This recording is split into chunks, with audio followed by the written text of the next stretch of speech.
Welcome to Dallas Cowboys Breakdown on TimesRecordNews.com. Sports editor Andy Newberry here with Jonathan Hull. Dallas Cowboys 2-0. They keep winning games against NFC East teams. Keep losing players that are going to make it hard to win the NFC East. Yeah, it's a costly wins. You lose Des Bryant and Randy Gregory in the first week. Don't want to leave him out. And then lose Tony Romo in week 2. And as soon as Romo went down, there are a lot of Cowboys fans who just thought there was panic. There was panic. Yeah. It was only 13-0. There was. You thought if Weeden throws a pick six here, and that could happen with rusty quarterback. Yeah, but give the Cowboys defense a lot of credit. The Eagles looked terrible.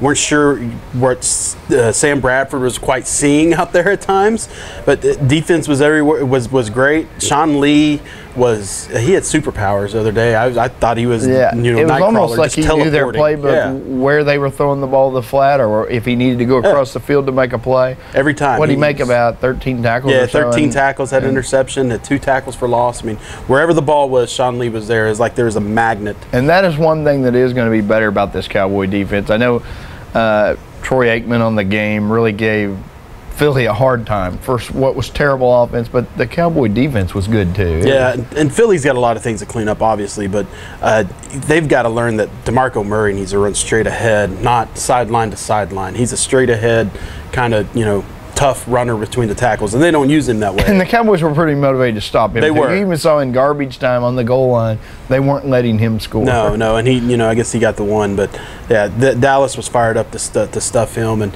I think it became pretty clear if anybody's missing anybody right now, it's DeMarco Murray and that Dallas offensive line.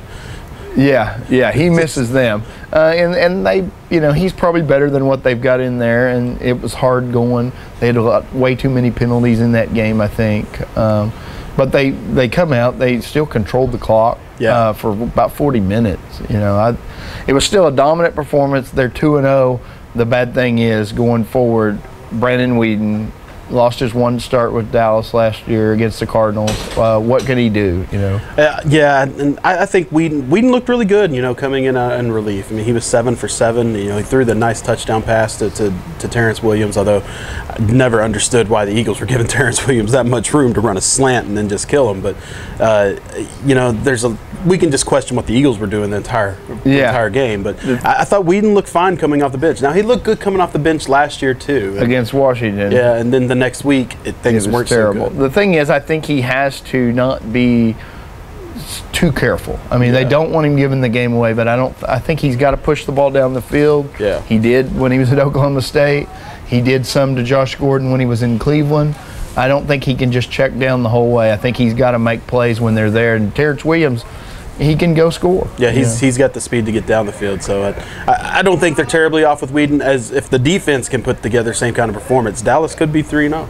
In the next segment, we're going to take a trip around the NFC and talk about what surprised us, what we like and don't like.